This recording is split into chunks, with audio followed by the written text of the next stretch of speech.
Today we're going to talk about homeowners who don't pay their contractors. You know, they think that they don't owe that.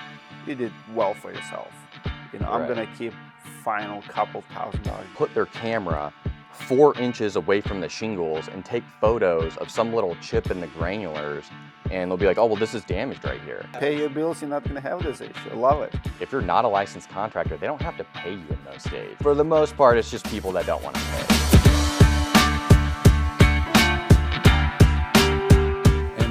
Is Credit app. The credit app. Imagine if homeowners not paying you and you can report them and drop their score by 150 points.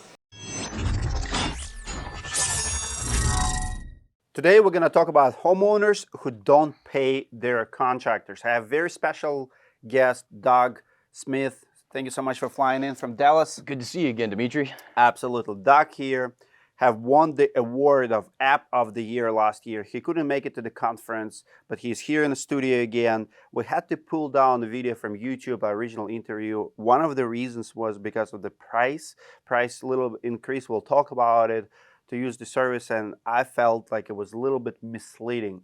But let's talk about homeowners who don't pay their bills. My first question is, do you see is it trending? Do you see more and more homeowners are not paying their contractors than it used to be with the data, within the data that you're tracking for the last few years? So going through COVID-19, this was a big concern of ours because we thought actually for us it would have been an increase in sales. It would have been a big concern for a lot of contractors. As the credit market starts tightening, I would assume that, not giving out that last appreciation check or trying to short the contractor a little bit of money. I kind of assumed that would increase a lot of defaults, but I didn't really see that during COVID-19. So we'll see. They're saying that a recession is on the horizon, so we'll see whether or not defaults start ticking up, but I haven't noticed anything yet. So you deal with a lot of homeowners who don't pay their bills, contractors accusing them, filing reports against them. What are the excuses, if you will, from homeowners when they reply to complaints, reply to filings? Like, what do they say? So it's funny. A lot of times we want them to dispute it if it needs to be disputed, and the worst thing they can do is just to email us and say, I don't owe it, because that means absolutely nothing.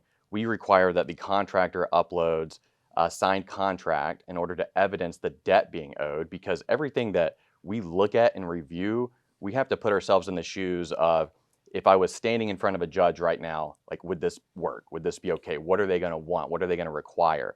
And they're going to require a signed contract, and they're going to require it be from a licensed contractor in most states. And so that's what we require from the contractor. So from the debtor, we're going to require the exact same thing. So them just emailing us saying, I don't owe it, like, that's never going to work out if you're standing in front of a judge and saying, well, I just don't owe it. So we don't accept that whatsoever. So they have to submit in evidence of this debt not being owed. Now that could be photos of damage or incomplete work. We did have a gentleman in Jackson, Mississippi email us a video of several leaks in his roof. And it was immediately like, we can't report this. So a lot of times it's, so you don't even report it if they can dispute it in the beginning. They don't even have a record. Correct. As long as they dispute it within the first couple of weeks after we send out the notifications, then we won't report it at all. Okay. And yeah, having 4 or 5 leaky holes in your roof is something that I could never go to court and say, this money is still owed when they're having a waterfall come in through their ceiling. So it's legitimate dispute. Correct. I want to be a little bit selfish here, and I want to ask my audience to do something for Roofing Insights and for Doug here.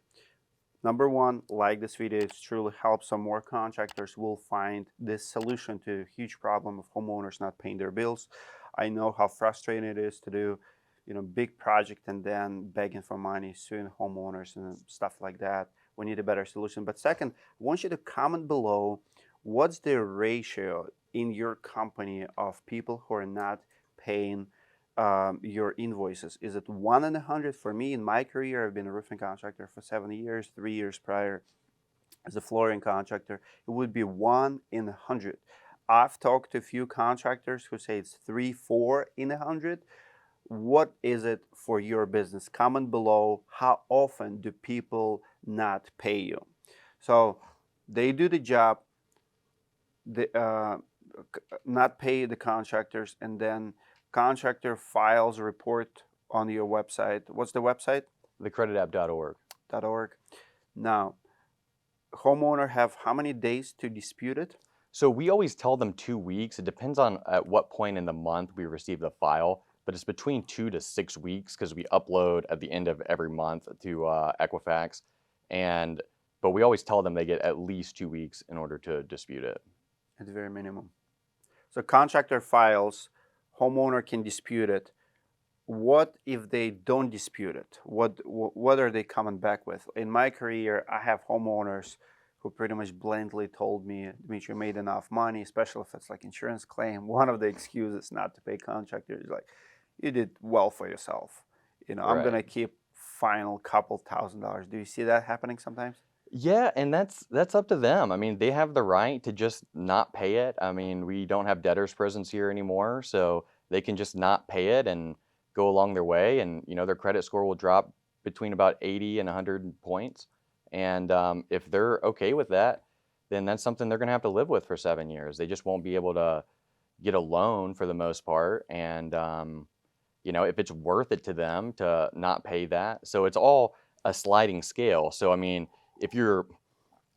the scary part is when someone owes you, $50,000, $75,000, because they might think, well, my credit score is not worth $75,000. I'll exchange that $75,000. You can keep my credit score. You can keep the lien on my house, whatever. But, and then when you're talking about $100 or $200 that someone owes you, if you're, spending $99 to report the credit, it might not be worth it in that situation. But our average default is around $7,000. And that's really where, our service is really good because it's not a whole lot compared to $7,000. But at the same time, not being able to qualify for a mortgage over $7,000 for 7 years or a credit card or a car loan, it's not really worth it to most people. Absolutely. And I want to explain this too, a little bit elaborate for the last year award. So one of the reasons the service was nominated because it makes sense to the contractor. It makes sense to the homeowners. It's reasonable. It's one of the most reasonable apps on the market because $100 for the contractor to file, and it's the cost of lien on most houses. So file a lien, file against the homeowner. Now you have leverage. Maybe not right away, but I had homeowners paying me 2 or 3 years later. I'm not gonna walk away on you, and then usually when they want to sell the house or buy a new house, that's where this comes back. How many people are paying their bills after they've been reported? So right now I'm seeing about 1 in 6 within the first year. And so once again, if our average default is $7,000, That's not bad. yeah, and if you have 6, so you're spending $600 and to get $7,000 theoretically, and so that's about 9-10% of what we collect is what we charge. And But you have leverage for longer, and that's what I would say. It stays in the report for 7 years. So you might not get it first year, but I would argue that you're probably gonna still get it within 7 years if you're still in business. Because in my experience, that's how I used to get paid, and then you can charge interest, you can charge everything else. I remember one homeowner did not pay me $1,500 or $1,800. At the end, he owed me over $3,000.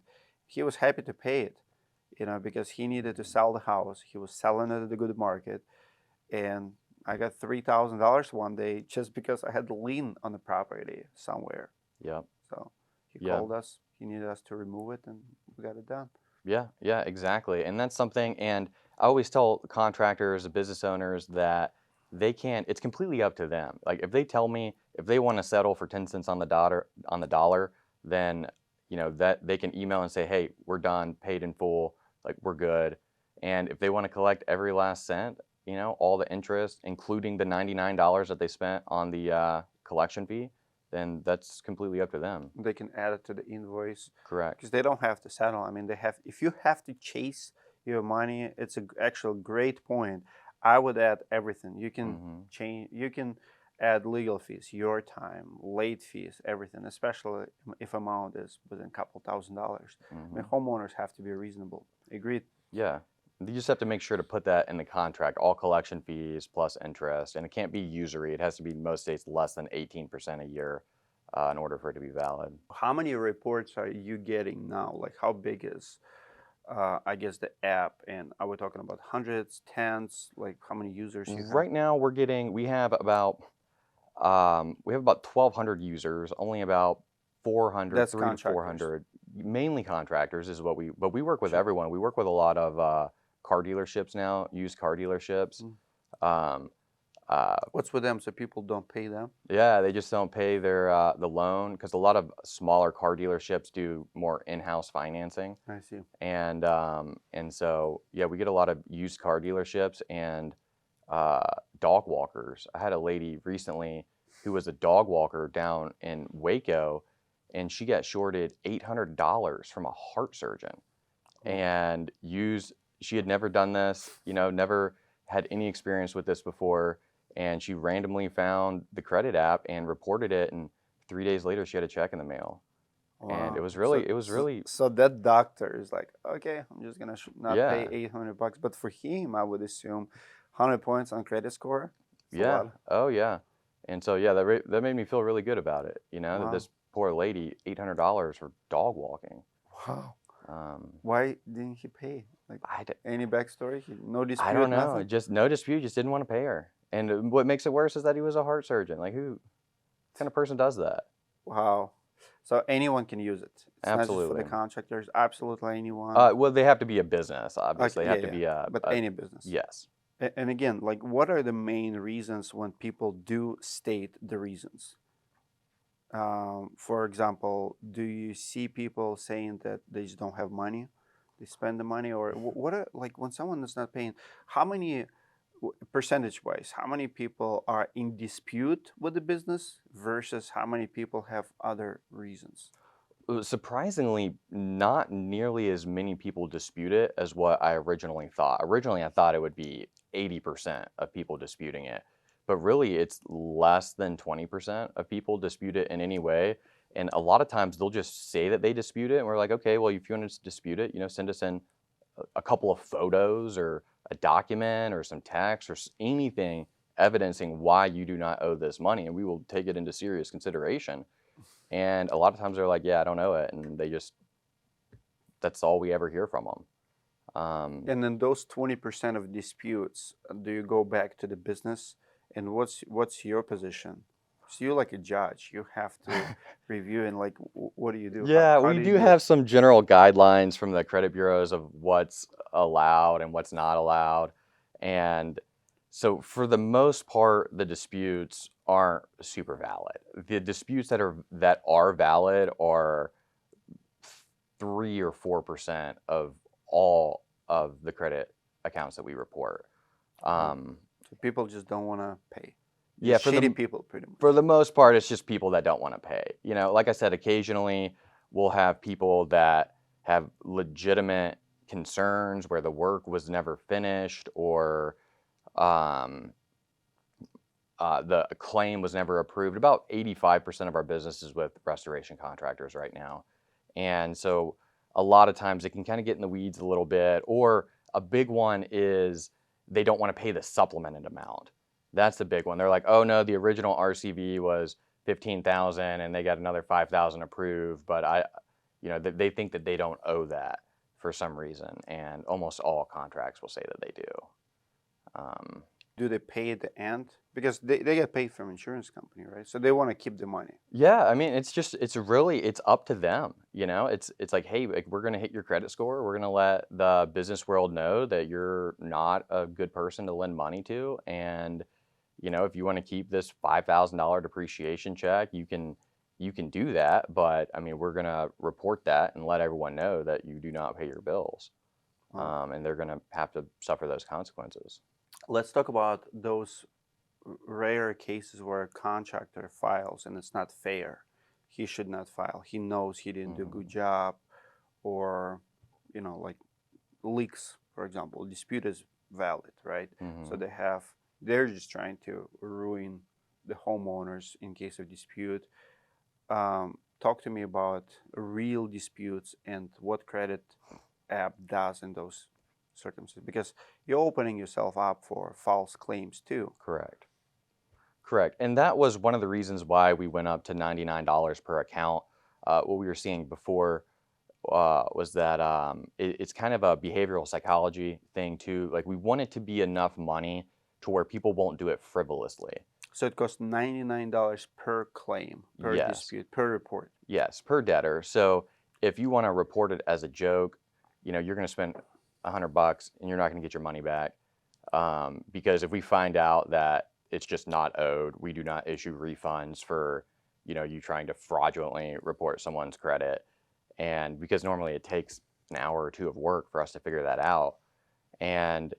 But when it is a gray area, when it is something, and we get a lot of people when they try and dispute it, they'll literally get on top of their roof and they'll put their camera 4 inches away from the shingles and take photos of some little chip in the granulars, and they'll be like, oh, well, this is damaged right here. It's like, no, that's not damaged whatsoever. I mean, that's nothing. That's just a part of your roof.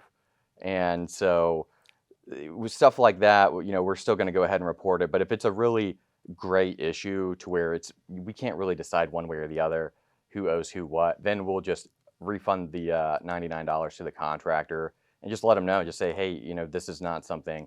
This is a liability that we cannot take on, because for $99 we have to be certain that if this debtor sues us and they drag us into court, that it's just absolutely no chance that they will win. And that's what we have to assume so that we don't open ourselves up to legal liability. Did you have legal cases where lawyers were involved over serious disputes? Yes, that has been an issue that has popped up a couple of times recently. Once again, that's kind of why we had to go up on the price a little bit as well.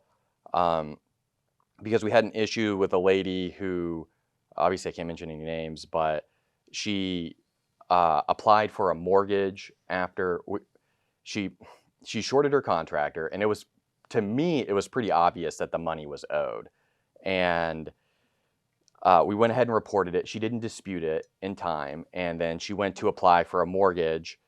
She got like a 2.5% rate. They denied her because she had this credit mark on her history, and she comes back a couple weeks later and disputes it. And then she's saying now that, oh, well, mortgage rates have gone up a couple of percent in the meantime, and because of you, now I'm going to have to pay an extra, $100,000 over the course of this 30-year mortgage, and which just proves that it works. Yeah, Pay your bills.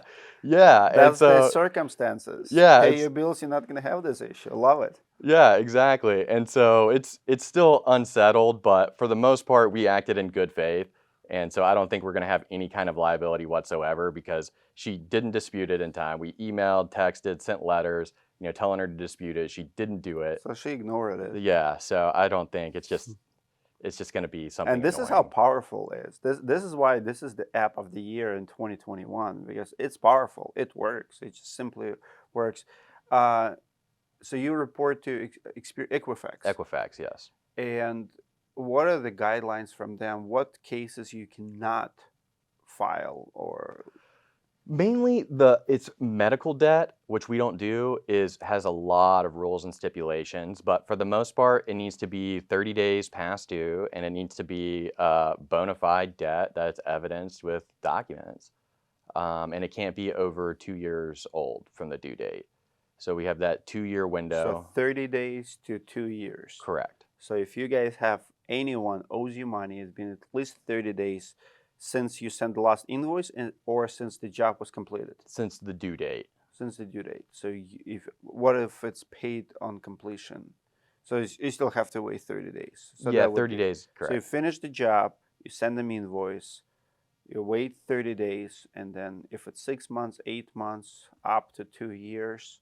I love it, because you cannot dispute. What was liens? Liens, I think it's a shorter window. I think it's from 30 days to like 1 year, sometimes 3 months. It's much shorter period. I like the 2 years mark.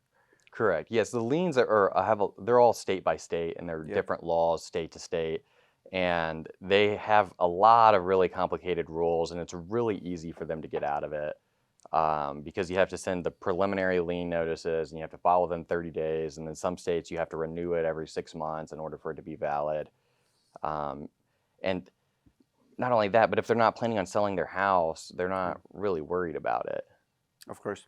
So do you have any minimum or maximum amounts?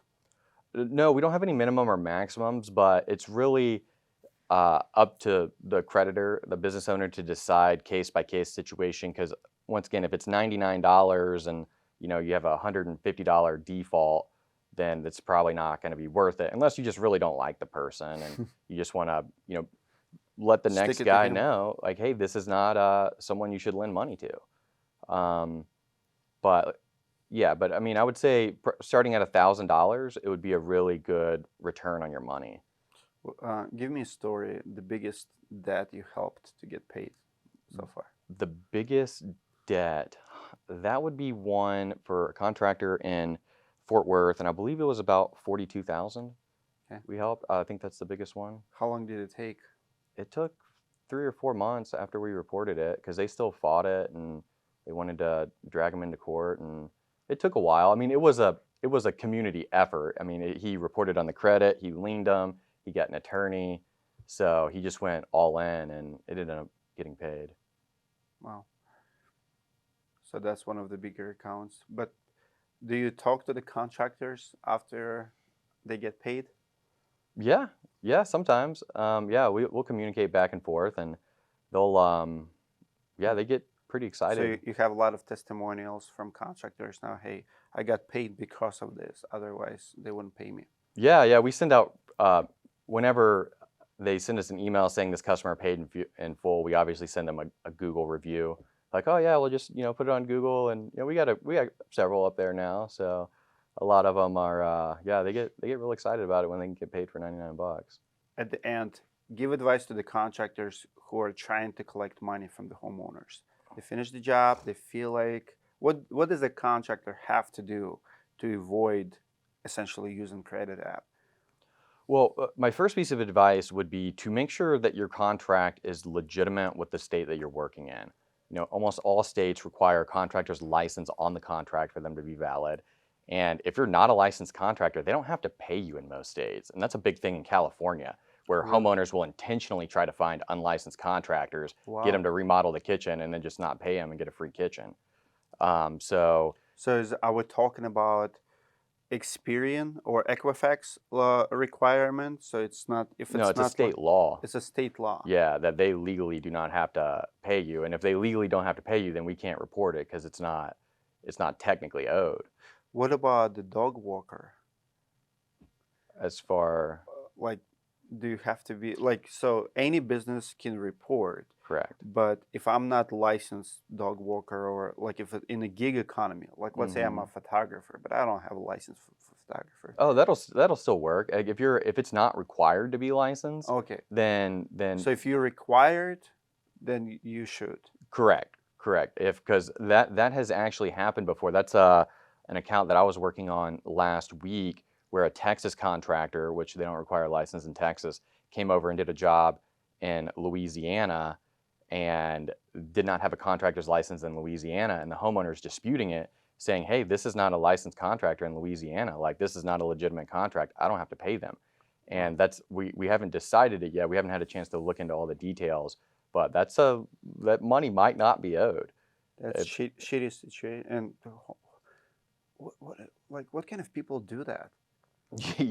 Yeah, they know the law, and loophole. they just know the loopholes, and they'll work it. And our hands are tied in situations like that. So definitely make sure you're licensed, make sure your contract is valid, legitimate, has all the notifications required by law in your state, because that's the biggest one that the homeowners will, if they're smart and they'll want to rip you off, they'll figure that out, and they'll find those loopholes. So do that. Make sure that the amount is on the contract.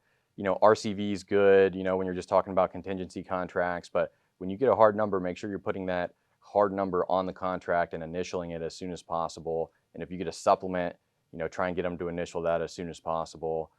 And What about invoicing? Any tips, advice on how to invoice? Try and get a certificate of completion signed for sure, because that's a slam dunk. And invoicing, yeah, a lot of times you kind of have to baby them. You really have to like go and hold their hand and make them feel comfortable. When I used to own a roofing company, a lot of homeowners would complain and be like, oh, well, this, and this, this is wrong with my roof, that's wrong with my roof. I would go out there and talk to them for 15 or 20 minutes, not do anything to the property, and they would be like, yeah, y'all did a good job, and then just hand over the check to us. And so I would say just trying to just show them some care, in that, that you're still going to be around after the job's done. And sometimes you just have to go over there and just hang out with them for a minute and calm them down and say, hey, like if you do have a leak in the future, we will come out here and take care of it. And that's really a good way of getting paid, because if you just disappear after the job's done and maybe send them a letter, and they're going to be, a lot of times that they don't feel comfortable, they don't want to pay, they're not certain whether or not their warranty's real. So just showing them some a little bit of attention, I think, goes a long way. Love it. And I want to add 2 advice for myself. Number 1 is, the moment you finish the job, send them invoice. It's just psychology 101. People who are not pursuing to get paid usually getting screwed more often.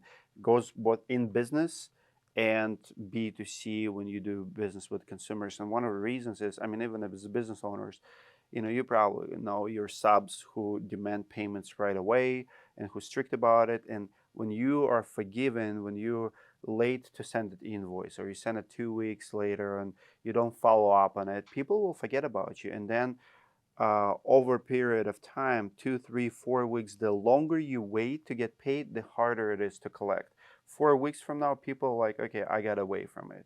If they waited 4 weeks for me, I might drag it another 4 weeks, or might not even pay them. I mean, that's my experience. And number 2, huge in big amount contracts, make sure you put smaller percentage on the touch-ups. Like, it's okay for your homeowner not to pay you 5-10% if they're not happy with something, but it's not reasonable not to pay 50%. Happens all the time. You do $20,000 roofing job, they give you $10,000, and they're holding for $10,000 because there's something, $500 item needs to be repaired, touched up, whatever. So in my contract, we had exclusion in the contract pretty much specifies at the end of the job, we're going to do final walk. And if you have touch-up items, you can hold 5% of the entire contract, but you cannot hold $10,000 because,